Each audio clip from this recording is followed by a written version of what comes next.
Quando foi lançado nos Estados Unidos, como teve muita mídia, as pessoas começaram a procurar esse produto na Europa e viu que já tinha há 5 anos. O futuro reserva um espaço em que o mundo financeiro tradicional está se aproximando e o mundo de cripto está também se aproximando ao mundo financeiro.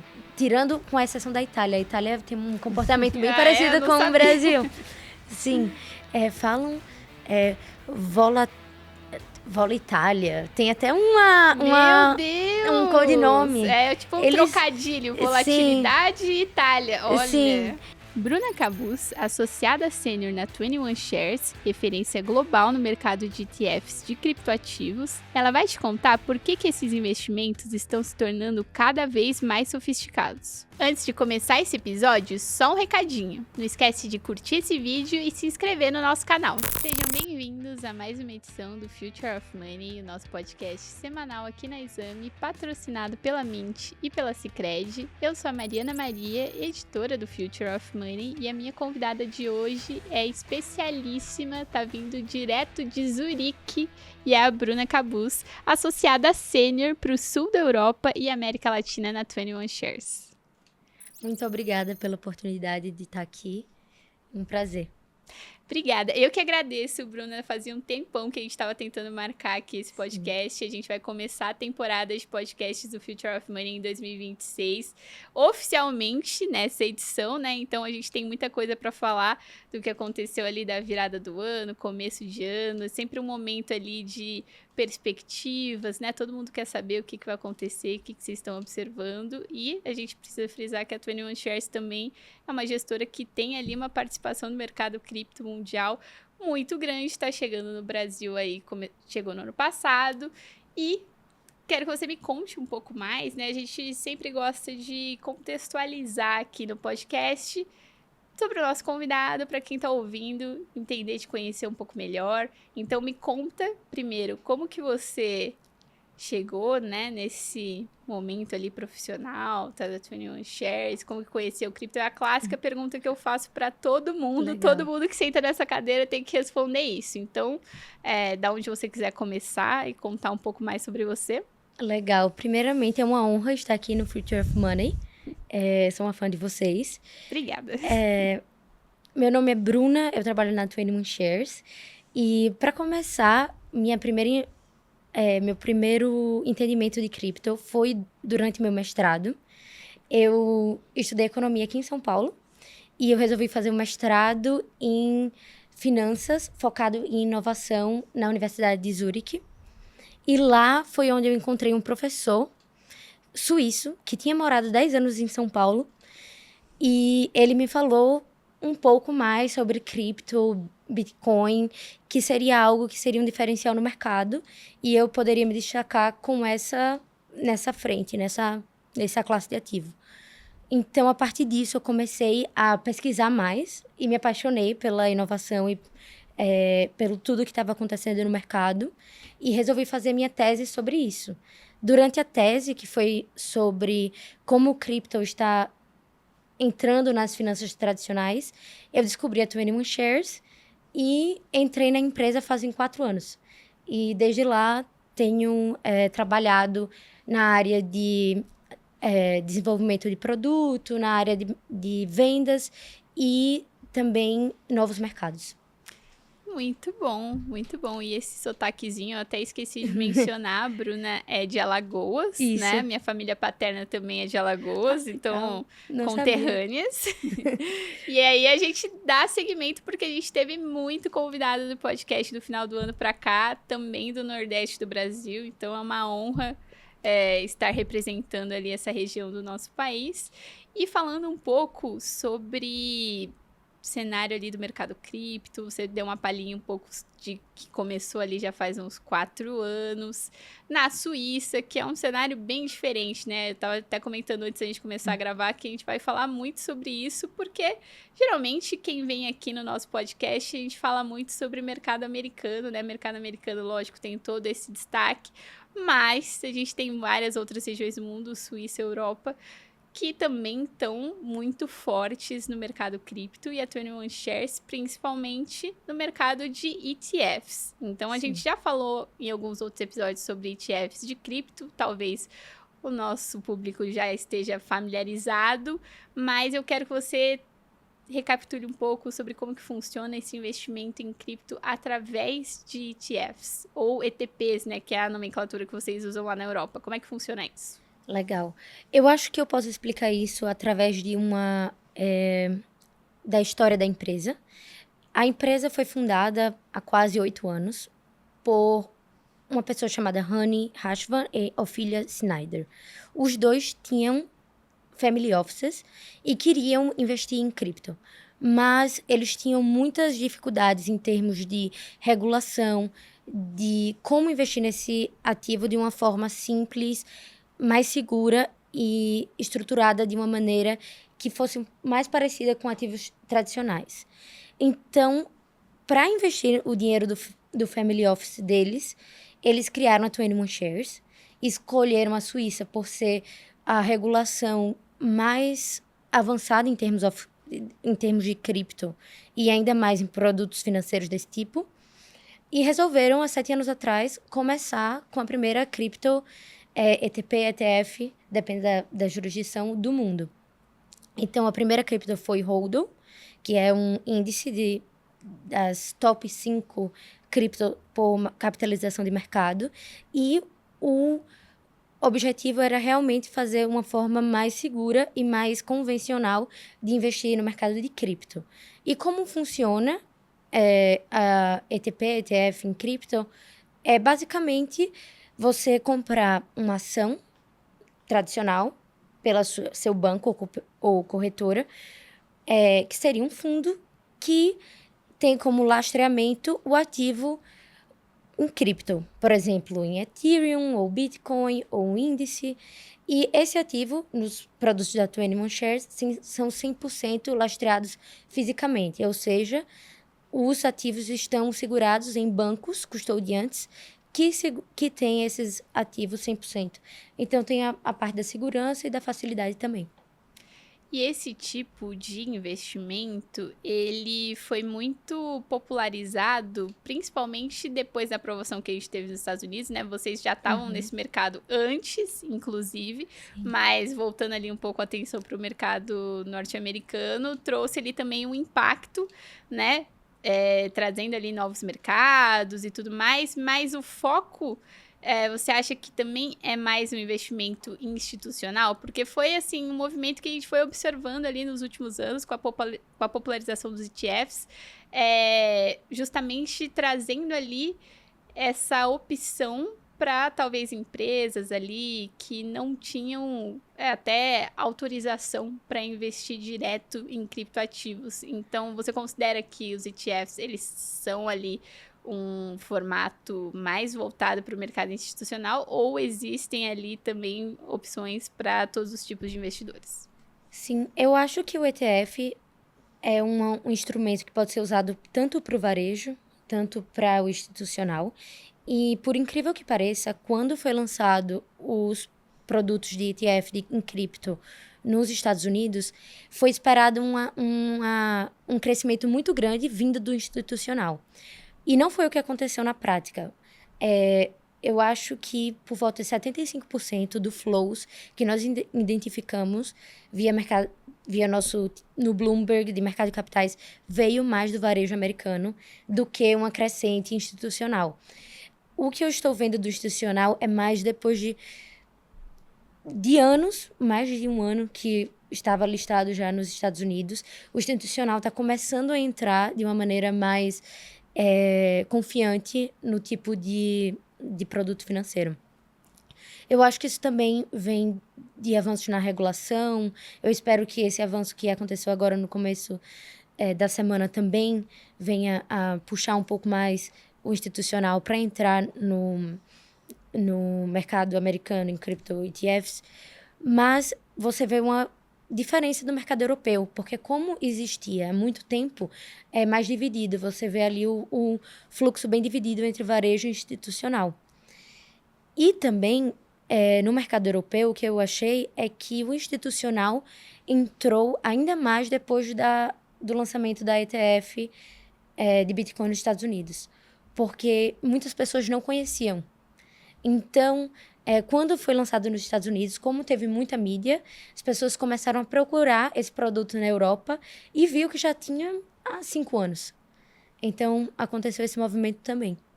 Muito bom, muito bom. E até uma dúvida que eu fiquei agora que a gente está falando bastante sobre ETFs e tudo mais, é que sempre que a gente vai falar ali sobre investimento em cripto, a gente não pode deixar de falar sobre como é uma mudança de paradigma do mercado para uma classe de ativos nova que está trazendo ali propostas muito disruptivas e diferentes de tudo que já existia antes. E aí, quando a gente fala de ETFs, já existiam ETFs ali de várias outras coisas. Tem ETF de ouro, que é muito famoso também. Então, primeiro, você acha que existiu ali um processo, que é isso que a gente está falando agora, também de convencimento das pessoas a se abrirem para essa nova classe de ativos também no formato ETFs, né? Porque quando a gente fala de ETFs, a gente não deixa de falar de mercado tradicional, né? Aquela pessoa que já está acostumada numa corretora, né? Trabalhar ali com ações. Então, existe uma necessidade de convencimento dessas pessoas. E ali também uma segunda dúvida que eu já vou emendar aqui é se você acredita que hoje em dia a concorrência de vocês é entre outros ETFs de cripto ou também inclui outros ETFs de outros produtos ali, que a gente fala muito da correlação entre o Bitcoin e o ouro, né? Sim. Existe uma concorrência entre o ETF de ouro e o ETF de Bitcoin? Não sei. Legal. Boa pergunta. Só uma curiosidade. Na nossa empresa, 20% da empresa veio de uma empresa que foi a primeira empresa que lançou o ETC em ouro. Então, a estrutura é muito parecida dos ETFs, ETPs em cripto, do ETC em commodities, ouro, por exemplo. Por uma questão de armazenamento, de tipo de produto. Eu não acho que seja uma competição direta com outras classes de ativo, porque eu acredito que cripto seja um complemento no portfólio tradicional, não uma classe de ativo que mereça 100% do portfólio. Então, eu acho que a concorrência é mais para ETFs em cripto. Até não vejo como uma concorrência o cripto direto, ETFs em cripto, acho que seriam complementares às ofertas em cripto. Eu acho que são essa transparência e opções faz o ativo mais democrático. Mas o que eu vejo que teve essa demora nos Estados Unidos foi realmente para a classe de ativo cripto. Porque a estrutura de investimento de um produto financeiro como ETFs está sendo bem aceitado por todo mundo, mas a inclusão em cripto, por uma questão regulatória, das bolsas de valores globais, eu acho que esses foram os passos mais importantes até o lançamento. Muito bom. E nós temos eu acho que o ouro e a Bitcoin são um complemento. Nós temos até um produto na Europa que é exatamente a combinação entre ouro e Bitcoin. Se chama Bold. Uhum. E tem o objetivo de máxima volatilidade de 20%. Então, se rebalanceia para ser os dois reservas de valores digitais e materiais. Muito bom. Então, quem acredita ali no ouro físico tem uma opção, e quem acredita no digital também. Quem quer os dois também, Sim. né? Acho que é importante você dizer isso, porque quando a gente fala do mercado cripto, a gente fala de uma infinidade de opções, de variedades, de coisas, que aqui mesmo no podcast a gente fica horas e horas, eu nem sei, já perdi a conta dos episódios que eu gravei aqui, e a gente fica falando sobre todas essas opções, inclusive, né, quem estiver assistindo, estiver conhecendo o nosso canal agora, já sabe que se quiser acompanhar outros episódios, a gente está ali destrinchando o mercado cripto inteiro para quem quiser conhecer. E aí, voltando um pouco nisso, a gente estava falando muito sobre esse mercado mais tradicional, não necessariamente institucional, mas mais tradicional de fato, que tem interesse em negociar ETFs de cripto. Como é que funciona para vender mesmo esse tipo de produto para esse tipo de cliente, né? Como é que vocês enxergam esse cenário? Você até falou sobre cripto como uma ferramenta de diversificação, né? Existe ali nos relatórios de vocês algum tipo de recomendação específica ou vocês analisam caso a caso? Como é que funciona o dia a dia da 21 Shares? Legal. Eu acho que depende bastante do cliente. Eu atualmente trabalho mais com os clientes institucionais. Então, é um trabalho bem de escolher o tipo de ativo que eles querem, porque nós temos agora 50 ETFs listadas na Europa. Meu Deus. Então, alguns clientes já têm mais interesse em altcoins, porque já tem um conhecimento maior, já tem, por exemplo, Bitcoin e Ethereum no portfólio, Solana. Outros querem começar agora. Muitos clientes do varejo e do wealth gostam bastante de entrar via basket, que preferem colocar, por exemplo, 3% do portfólio no top 5 e deixar no longo prazo. Vários ativos de uma vez só. Sim. E depende bastante do perfil do cliente. Mas o que eu acho bem interessante é um estudo feito pelo nosso time de pesquisa recente que mostra como a inclusão de 5, 3 ou 1% de Bitcoin ou Ethereum no portfólio tradicional afeta o portfólio no geral. Como influencia o Sharpe Ratio, a volatilidade, o retorno e prova que realmente tem uma melhora na diversificação do portfólio tradicional. Muito bom. E eu ia perguntar justamente quando a gente está falando sobre portfólio e tudo mais, um grande sucesso que vocês têm é o ETF de Solana. Sim.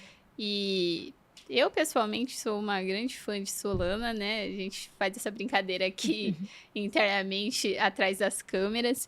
Mas fato é que Solana é uma das maiores criptomoedas do mundo, né? A gente fala muito sobre Bitcoin, Ethereum.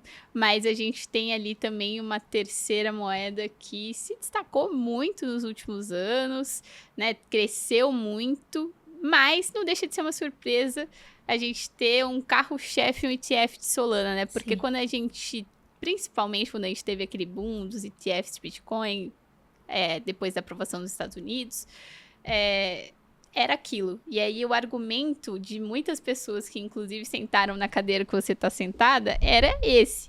Bitcoin é uma moeda para o investidor institucional. Então, é a maior, é a mais consolidada, é aquela que os grandes que têm muito dinheiro ali não querem arriscar, vão colocar em Bitcoin e o resto é uma narrativa para o futuro. Uhum. Mas a gente tem ali uma contradição agora, porque um dos carros-chefes de vocês é o ETF de Solana. Então, como é que funcionou isso? Primeiro, conta pra gente, né? Que você pode trazer ali de números, né? Como é que tem acontecido isso para 21 Shares? E vamos especular um pouco o porquê disso.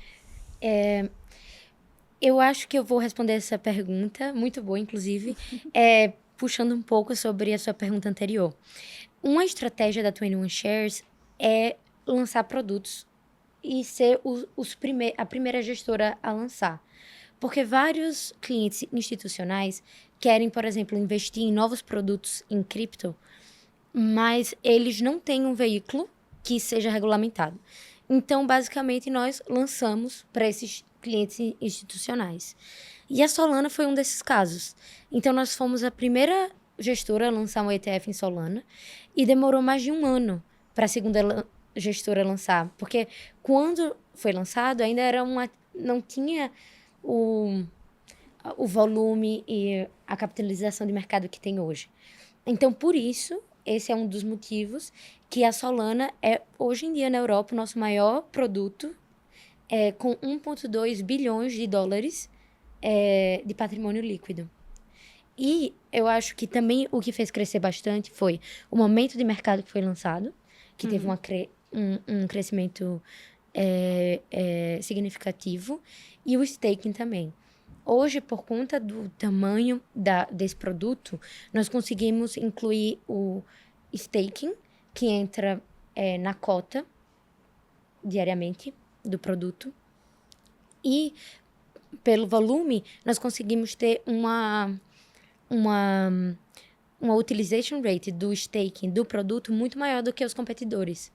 Então, por isso que hoje em dia a 21 Shares tem o maior produto do mundo em Solana ETF, e também é o nosso maior e um dos carros-chefes.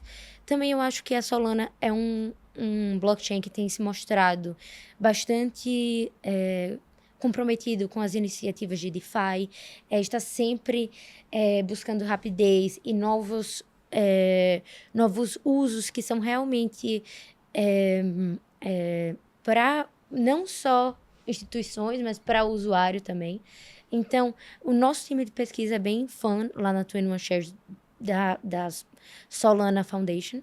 E eu acho que seja um produto, um blockchain que tem potencial de crescimento no futuro. Sim, até quando a gente pensa em narrativas, né? O Bitcoin Sim. tem muito aquela narrativa do ouro digital, aí a gente pensa em Ethereum, já trouxe mais aquela questão de smart contracts e aplicações descentralizadas, mas que Solana trouxe ali também uma nova proposta de um blockchain ali que funciona com capacidades assim muito maiores. E você falou de Solana Foundation também, só lembrando para quem está ouvindo, a gente também gravou um podcast com o Antônio da Solana Foundation. Então, se você quiser saber um pouco mais sobre o que eles estão fazendo lá, tem aqui no nosso canal. E aí, falando um pouco sobre... A gente entrou a falar sobre narrativas, Bitcoin, Ethereum, Solana. Como que vocês têm enxergado ali esse cenário, né? Porque até puxei um pouco ali lá de 2024, que teve a aprovação dos ETFs de Bitcoin. Desde então aconteceu muita coisa no mercado.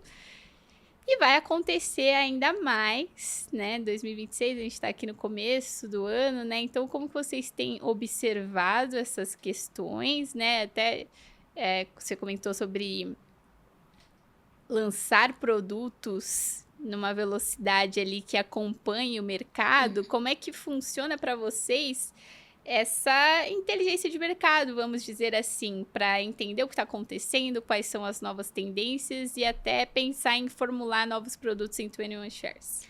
Então, eu acho legal explicar um pouco sobre quais são os passos para lançamento de produtos em ETFs. Normalmente, o primeiro é a demanda. Claro, a demanda institucional, a demanda de cliente. O segundo passo é a due diligence. Então, tem que ser aprovado pela bolsa, tem que ter certo capitalização de mercado, certo volume, certo nível de comercialização, o tempo de produto, o histórico. O terceiro passa para o time de pesquisa, que é a questão do projeto em si, do tipo de uso, da descentralização do projeto. Então, todos esses pontos são também analisados, até chegar ao lançamento de um produto novo. Aqui no Brasil, nós lançamos 6 produtos, e a ideia é lançar mais no futuro, mas, primeiramente, nós queremos ver como esses produtos já lançados vão se comportar daqui em diante. Mas essa é uma estratégia que eu acho que tem funcionado para 21 Shares e tem mostrado que vários investidores, tanto com varejo quanto institucional, querem ter acesso a esses novos produtos e não tem um meio como um ETF que seja seguro para poder entrar. Então, no ano passado, nós lançamos Sui, Hyperliquid, Hedera, vários novos produtos que tiveram um volume bem significante e que nós fomos os únicos a lançar. E é admirável, inclusive, você estava falando também, e eu fiquei pensando sobre isso, sobre como vocês tem esse esforço para lançar os produtos antes de todo mundo, porque acreditam que isso vai trazer ali uma vantagem competitiva que, de fato, né, com certeza, vai trazer frente ao resto do mercado. E aí é admirável até o que você acabou de citar, vários produtos de moedas que, assim, variadíssimas, né? Sim. Fogem completamente desse trivial ali que seria o Bitcoin, Ethereum, Solana. E isso demanda também um trabalho de pesquisa muito grande, né? Sim. Mas uma outra dúvida que eu fiquei é, para além dessa vantagem competitiva ali, digamos, da rapidez de lançamento, o que mais vocês estão colocando no produto de vocês para trazer diferencial? Porque, por exemplo, quando a gente fala de mercado brasileiro, a gente já tinha outras empresas aqui no mercado brasileiro com ETFs antes da entrada de vocês. Então, como é que vocês pretendem ali jogar esse jogo, digamos assim? Interessante. Eu acho que um diferencial é o volume e staking também. Nós temos, por exemplo, a Solana, a maior Solana listada aqui, que tem em volta uma média de 4% de rendimento anual que entra pela cota no produto em staking, que é algo completamente diferente de outras ofertas brasileiras. E também, como nossa ETF em Bitcoin é uma das mais baratas, uma das maiores, nós pensamos que ainda tem espaço no mercado para também um crescimento aqui no mercado brasileiro. Mas o maior incentivo é que nós acreditamos que tem muito potencial de crescimento no mercado brasileiro. É um mercado que tem um olhar para cripto muito parecido com o da empresa. É um mercado que nós estávamos estudando há 4 anos, desde que eu cheguei na empresa, até poder achar o melhor momento para lançar. E é uma prioridade para 21 Shares, o Brasil, como o maior mercado da América Latina em cripto e bem avançado na questão financeira. Você vê que a tecnologia e todos os avanços em fintech, em inovação no mercado financeiro brasileiro é maior do que qualquer outro país na América Latina. Então, eu acho que a 21 Shares tinha que ter essa prioridade de fazer parte desse mercado. Certo. E aí, antes de a gente falar um pouco sobre mercado brasileiro, a gente teve até uns dados recentes divulgados pela Receita Federal que pode trazer alguns insights e tal pra gente falar. Mas, lembrei de uma coisa aqui que a gente nunca falou no podcast. Você falou agora sobre staking no ETF. A gente nunca falou sobre isso no podcast e eu acho que é super importante também para você explicar um pouco melhor como é que funciona isso, porque a gente já falou muito de staking, não sei se todo mundo conhece, mas é aquela renda passiva que você pode ter, deixando as suas criptos congeladas e tudo mais. Mas quero que você me explique como é que isso funciona no ETF. Legal. O staking é um dos maiores diferenciais hoje nos nossos produtos. E como funciona basicamente, nós temos os ativos segurados em bancos custodiantes, Coinbase Trust, Copper, por exemplo, entre outros. Nós temos uma diversificação de bancos de custódia, desculpa. E a partir disso, nós, dependendo do tamanho do produto, por isso que em Solana nós conseguimos ter esse valor de staking muito mais alto, dependendo do tamanho do produto, dependendo do número de dias que o produto precisa estar congelado, os ativos, para ter o retorno, nós temos dentro do produto uma taxa de utilização, que nós não vamos colocar todos os ativos em staking, e nós usamos staking providers, que fazem esse serviço de colocar esse produto de forma institucional em staking e devolver o retorno junto ao retorno a cota e o aumento de preço. Então, o retorno do produto de um ETF será a variação no preço mais o retorno do staking. Então, é uma forma de lucrar ainda mais com um investimento só em um ativo, digamos assim. Exato. Vários investidores tradicionais comparam com um pagamento de dividendos anual. Por exemplo, tem a variação no preço. Vamos dar o exemplo do Solana. Se houve uma variação no preço, isso vai influenciar o preço de uma cota do ETF de Solana e o retorno do stake vai entrar no preço também da uma ação do ETF de Solana. E aí é interessante porque a gente vê os produtos ficando cada vez mais sofisticados, né? Porque lá no comecinho, quando a gente pensava ali em ETF, né? Até aqui no Brasil mesmo, a gente teve a Hashdex, que fez lá, a gente tem o Hash 11, é um ETF também bem conhecido aqui no Brasil, já está há alguns anos. Surgiu ali com aquele conceito de basket, né? Que a gente fala que seria uma cesta de várias moedas. A gente teve ETF de Bitcoin, mas ainda era um conceito mais simples e também muito baseado no que os ETFs eram para o mercado tradicional. Agora a gente está trazendo ali conceitos de blockchain, né? Porque a gente está falando aqui de staking num ETF. Sim. E aí, como é que você enxerga o desenvolvimento desse tipo de produto no mercado financeiro e também como a 21 Shares quer se posicionar sobre isso, né? Quer trazer ali cada vez mais novidades, né? Porque a gente está pensando aqui, stake no ETF, para mim é uma coisa super diferente, não sei para quem está ouvindo.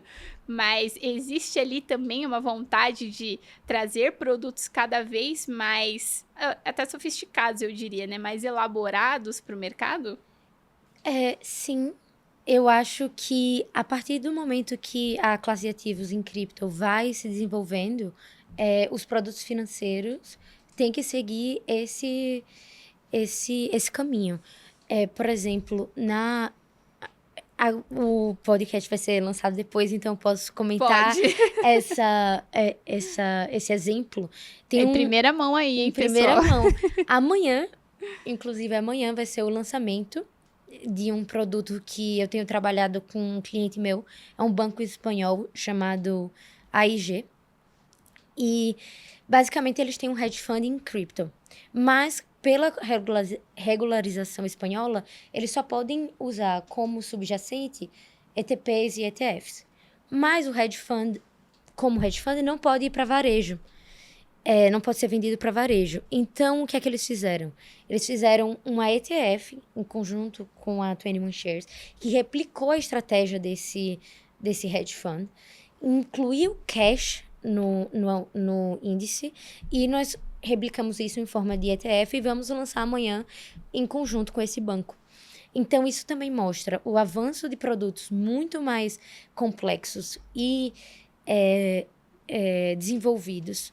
E também esse vai ser o primeiro ETF europeu que um banco tradicional está lançando em conjunto com a 21 Shares.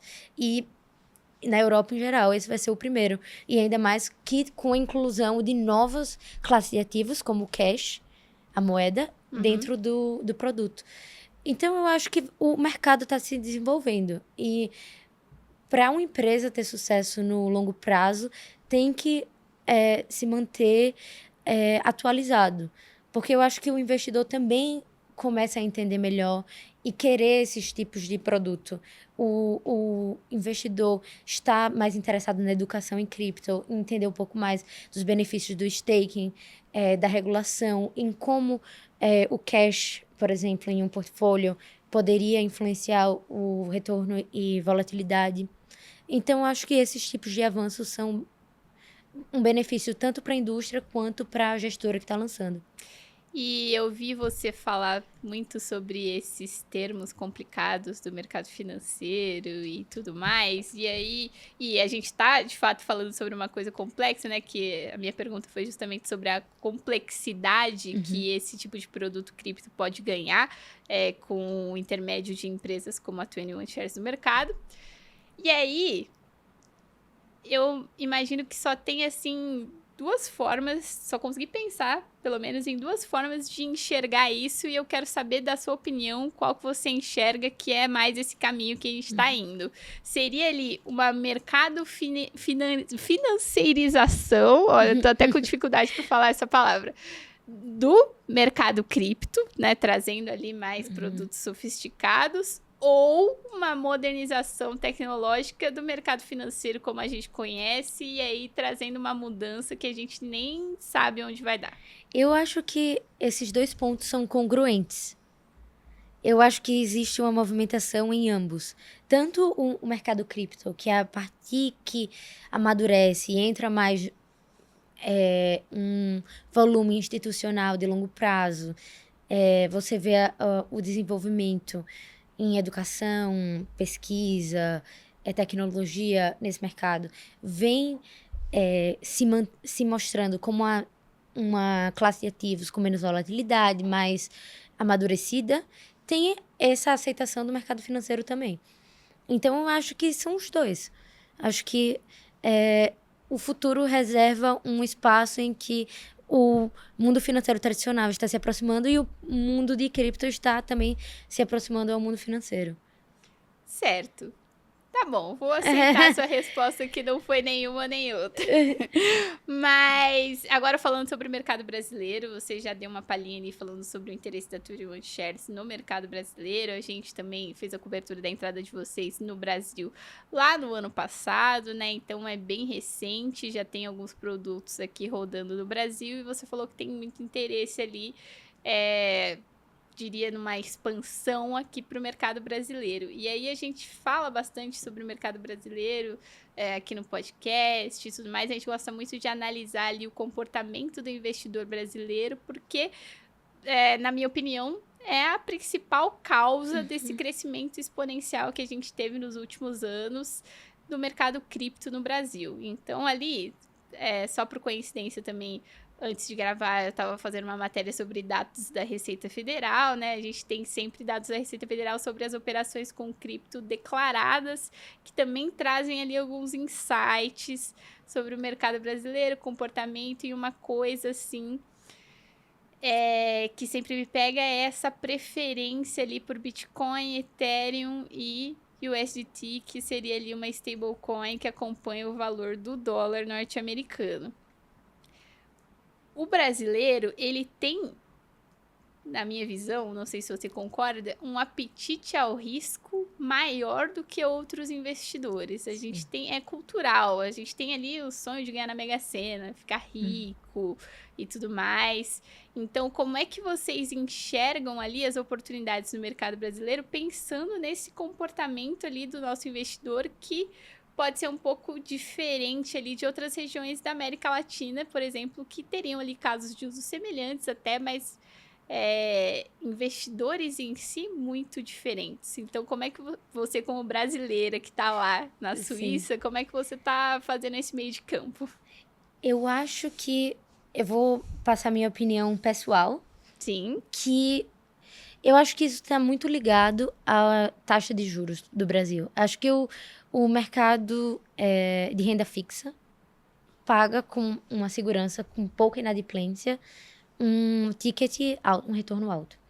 E cripto, por mais que tenha volatilidade, também entrega um tipo de retorno que alcança esse tipo do mercado de renda fixa. Então, eu acho que, diferentemente de outros países, que, por exemplo, a Suíça, que não tem opção muito, a renda fixa tem um retorno muito baixo, por conta que a taxa de juros é muito baixa. E outros mercados europeus, aqui no Brasil, é diferente. Então, acaba que o brasileiro, além de ter um perfil de risco que é mais amante ao risco do que a Europa, perfil, tirando com a exceção da Itália. A Itália tem um comportamento bem parecido com o Brasil. Sim, falam Vola Itália. Tem até Meu Deus! um codinome. É tipo um trocadilho. Volatilidade e Itália. Olha. Sim, eles também têm um comportamento super parecido com o brasileiro. Mas eu acho que, diferente entre investir em renda fixa ou renda variável, no brasileiro, às vezes, no Brasil, que tem uma taxa tão alta de juros, acaba decidindo pela renda fixa. Mas como a classe de ativos em cripto tem esses retornos maiores e também uma volatilidade muito maior, acaba sendo uma opção. E eu acho também que o mercado brasileiro entende um pouco mais dos casos de uso para os ativos cripto. Como, por exemplo, stablecoins, que agora está sendo bastante utilizado na América Latina. E só, sei lá, uma dúvida que me surgiu aqui agora, nem sei se faz sentido, mas existe ali alguma intenção de fazer alguma coisa com stablecoins ou já não faz tanto sentido para o que vocês, pro modelo de negócio de vocês? Então, porque agora tava na moda, né? Assim, a gente viu bancos, todo mundo queria pelo menos falar que tinha alguma coisa com stablecoin. Você vê vários bancos brasileiros usando stablecoins para dolarização e trazer esse tipo de proteção ao investidor. E esse produto que eu vou lançar amanhã é o primeiro produto ETF que inclui stablecoins. Então, para usar cash, nós utilizamos USDC nessa parte de cash. Então, o que acontece na 21 Shares é um uso da stablecoin como uma ferramenta dentro do produto financeiro, mas não pensamos em trabalhar com isso de uma forma empresarial. Certo. E aí agora eu tenho uma dúvida que ela não quer calar, é uma dúvida meio polêmica, a gente não tocou nesse assunto ainda. Mas, falando muito sobre cenário ali do mercado cripto e tudo mais, uma coisa que eu diria até que foi uma das protagonistas ali do ano passado foi esse boom de treasury companies. Sim. Empresas que usam ali a estratégia de tesouraria de investimento em Bitcoin, e aí a partir do momento em que são empresas listadas em bolsa, então a partir do momento que você investe ali numa ação dessa empresa, você tem uma exposição indireta ao Bitcoin. A gente já recebeu a Amélios aqui no podcast também, eles explicaram tudo sobre a estratégia que eles fizeram na empresa deles aqui no Brasil.